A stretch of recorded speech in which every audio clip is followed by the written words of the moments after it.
बच्चों, सुबह की सभी स्टूडेंट्स को नमस्ते, गुड मॉर्निंग। आगे आप लोगों को हाई स्कूल केमिस्ट्री में लेक्चर नंबर 3 में आज हम जो मेंडलीव की आवर्त सारणी, आधुनिक आवर्त सारणी में जो भी मेंडलीव की आवर्त सारणी में दोष थे वो आधुनिक आवर्त सारणी द्वारा किस प्रकार दूर करते हैं, ये आपने पिछले लेक्चर नंबर 2 में विधिवत ज्ञान किया था। आज हम lecture number 3 high school chemistry का लेकर आए हैं। आप लोगों को उसी के आगे हेडिंग बनानी है विकर्ण संबंध। विकर्ण संबंध क्या होता है उसमें लिखेंगे आवर्त सारणी में दूसरे और तीसरे आवर्त के तत्वों के, आवर्त सारणी में दूसरे और तीसरे आवर्त के तत्वों के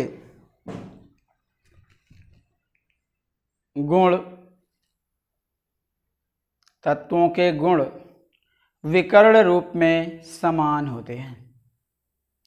दूसरे और तीसरे आवर्त के तत्वों के गुण विकर्ण रूप में समान होते हैं। इस संबंध को विकर्ण संबंध कहते हैं। इस संबंध को विकर्ण संबंध कहते हैं। एग्जाम्पल के द्वारा समझ सकते हैं।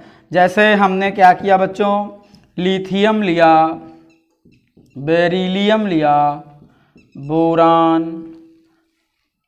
सी कार्बन, एन नाइट्रोजन, ओ ऑक्सीजन, एफ फ्लोरीन। ये सारे एलिमेंट्स दूसरे आवर्त के हैं, सेकेंड पीरियड। और कुछ ऐसे एलिमेंट्स लिए जो तीसरे आवर्त के हैं। उसमें आता है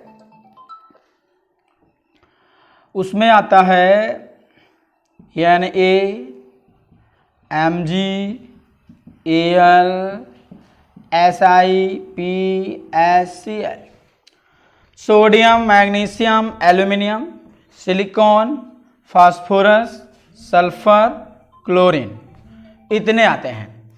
तो इसमें आपको Li का विकर्ण संबंध Mg के साथ, Be का विकर्ण संबंध Al के साथ, B का विकर्ण संबंध Si के साथ, C का विकर्ण संबंध P के साथ, N का विकर्ण संबंध S के साथ, O का विकर्ण संबंध Cl के साथ होता है। तो दूसरे और तीसरे ये जो है वो थर्ड पीरियड के एलिमेंट्स हैं। और थर्ड पीरियड के एलिमेंट्स में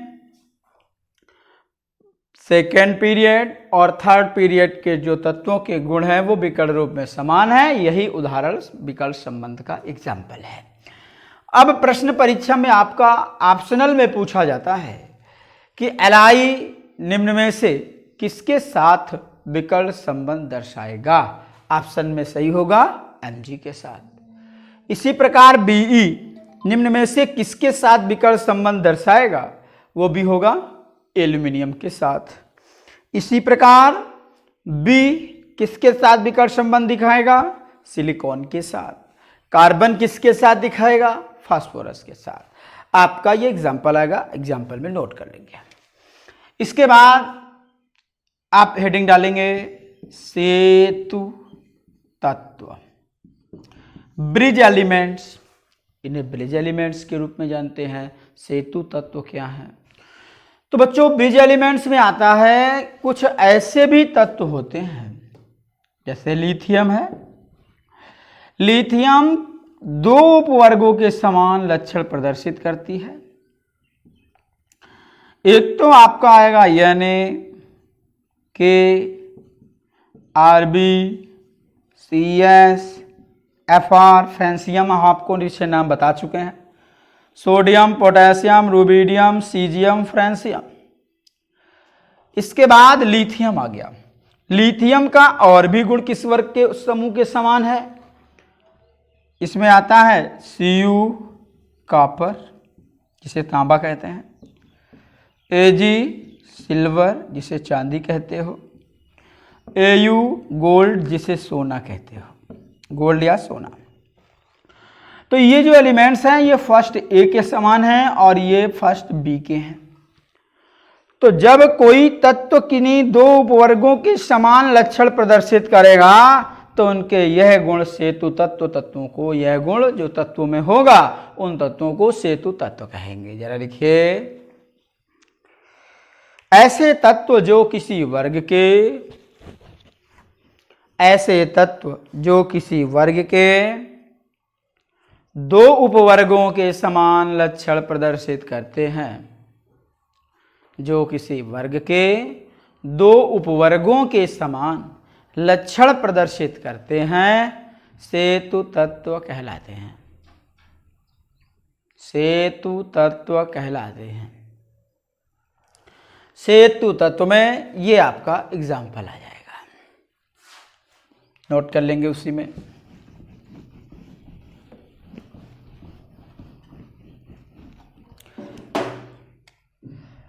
अब हेडिंग आती है न्यूलैंड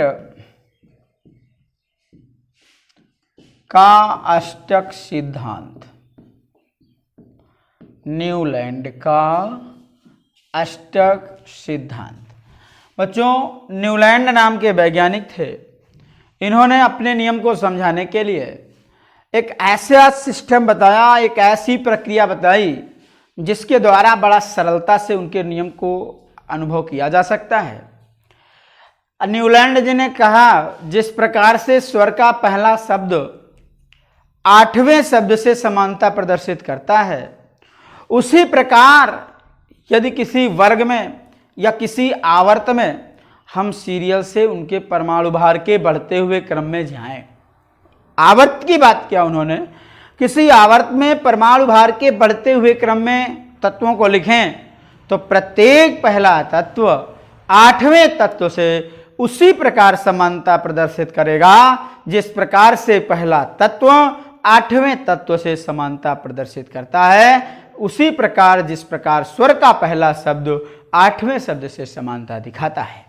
उन्होंने कहा स्वर में 7 शब्द होते हैं, सा, रे, गा, मा, पा, धा, नी और फिर वही आएगा सा।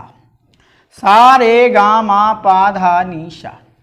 अगर मैं तत्वों को उनके परमाणु भार के बढ़ते क्रम में रखूं, जैसे बढ़ते क्रम में रखने का कौन सा प्रमुख बिंदु है, मैंने एल लिया, बी ई, बी, सी, एन, ओ, एफ, एन, एम, जी, ए, एल, एस, आई, पी, एस, सी, एल, आगे बढ़ते चले जाएं और भी रखते चले जाएं। तो उन्होंने कहा प्रत्येक पहला तत्व आठवें तत्व से उसी प्रकार समानता प्रदर्शित करेगा जिस प्रकार से स्वर का पहला शब्द आठवें शब्द से समानता दिखाता है। इसका मतलब है जो पहला एलिमेंट्स होगा वो आठवें तत्व के एलिमेंट्स से गुणों में समान होगा। जैसे एग्जाम्पल में मैं आपको समझा सकता हूं, Li का एटम नंबर 3 होता है, इलेक्ट्रॉनिक विन्यास 2,1 होता है। इसी प्रकार Na 8वां एलिमेंट्स है, 1 2 3 4 5 6 7 8, Na इक्वल टू 11 2, 8, 1 KLM। अब देखेंगे तो इसकी अंतिम कक्षा में भी एक है, इसकी अंतिम कक्षा में भी एक है। सबसे पहले तो यही सी गुण में समान हो गए, दोनों प्रथम समूह के एलिमेंट्स बन गए। इसके बाद जस्ट आगे बढ़े तो इसके और भी गुणों में समानता है। इसे दोनों को फर्स्ट ए समूह में रख दिया, इन दोनों की बैलेंसी का मान +1 हो गया, माने इनके, और दूसरा ये दोनों एलिमेंट्स धातुएं हैं तो इनके सारे तत्वों के गुण समान होते हैं बशर्ते पहला और 8वां। अगर इसकी बात करें तो इसका 8वां Mg होगा, Be बराबर होता है 2, इलेक्ट्रॉनिक विन्यास 2,2, इसका एटम नंबर 4 होता है 2,2 Kl, Mg इक्वल टू 12 होता है, 12 का 2 8 2, इसकी भी अंतिम कक्षा में 2 है, इसकी भी अंतिम कक्षा में 2 है। ये भी 2 इलेक्ट्रॉन खोकर धनायन बनाती है, ये भी 2 इलेक्ट्रॉन खोकर धनायन बनाती है। इसे दोनों को इसको फर्स्ट में था, इसको सेकेंड ग्रुप में रखा गया। इन दोनों की वैलेंसी +2 होती है। तो ये बात न्यूलैंड ने बताई। जरा लिखेंगे, प्रसिद्ध वैज्ञानिक न्यूलैंड ने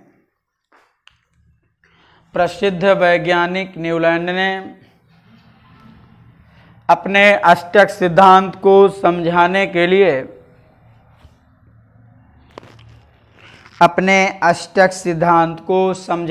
लिए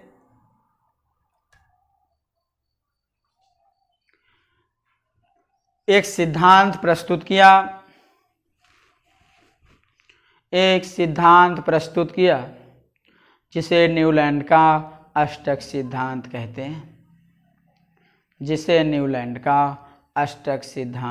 हैं।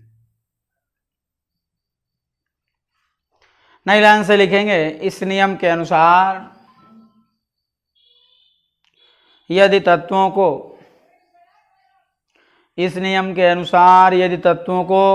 उनके परमाणु भार के बढ़ते क्रम में रखा जाए,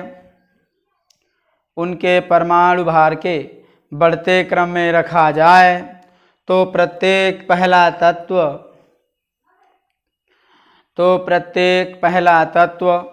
आठवें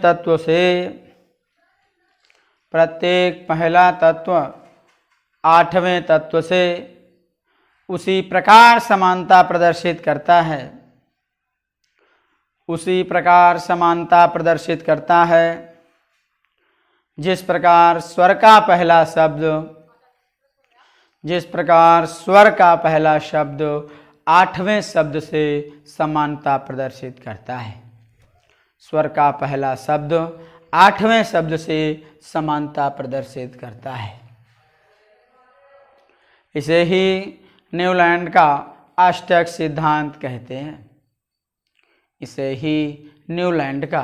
अष्टक सिद्धांत कहते हैं। एग्जाम्पल में आपको नोट करना पड़ेगा, सा रे गा मा पा धा नी सा, और इतना नोट करना है, ये नीचे वाला नहीं नोट करना है, ये मैंने आपको समझाया था। ये तो न्यूलैंड का अष्टक सिद्धांत हुआ। आगे हेडिंग बन रही है, डोबे-राइनर का त्रिक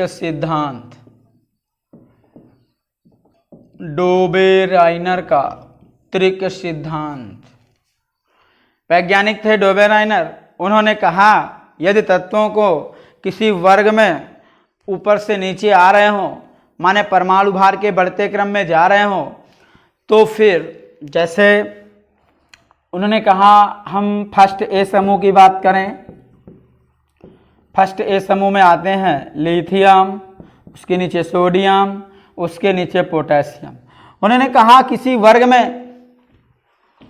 वर्ग की बात की, ये तत्वों को उसके वर्ग के रूप में बढ़ते हुए क्रम में चलें, किसी वर्ग में चले जाएं, तो फिर पहला और तीसरा तत्व जो होगा, इन दोनों के परमाणु भारों का योग करके आधा करने पर बीच वाले तत्व का परमाणु भार ज्ञात हो जाएगा। एग्जाम्पल क्या होगा, सपोज करो Li का परमाणु भार बराबर 23 होता है, Na का Li का तो 7 होगा, और K का परमाणु भार बराबर 39 होता है।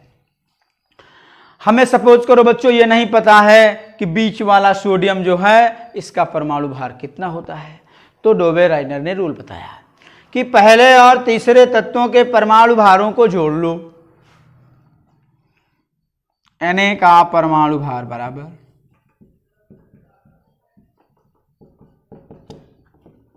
Li का परमाणु भार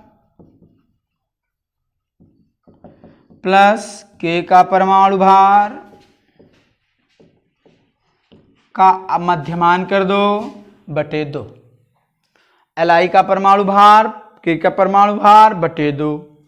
Li का 7 है, K का 39 है, बटे 2 करेंगे तो ये आपका 46 बटे 2 इक्वल टू 23। इसका मतलब सोडियम का कितना होगा 23। यह बात डोबे-राइनर ने बताई। लिख लीजिए, इस सिद्धांत के अनुसार किसी वर्ग में, इस सिद्धांत के अनुसार किसी वर्ग में पहले और तीसरे तत्वों के परमाणु भारों का योगफल, पहले और तीसरे तत्वों के परमाणु भारों का योगफल करके उसका आधा करने पर बीच वाले तत्व का परमाणु भार ज्ञात हो जाता है। बीच वाले तत्व का परमाणु भार ज्ञात हो जाता है। एग्जाम्पल में यही नोट करेंगे, Li का परमाणु भार ये नोट कर लेंगे, नई लाइन से थोड़ा सा लिख लेंगे। यह नियम सभी प्रकार के वर्गों में सर्वमान्य नहीं हुआ, अतः इसे अमान्य कर दिया गया। बच्चों, मैंने आज आपको विकल्प संबंध, सेतु तत्व आदि, डोबेन सिद्धांत, न्यूटन का अष्टक नियम इस लेक्चर नंबर 3 में बता दिया है। आगे आपको लेक्चर नंबर 4 में मिलेगा।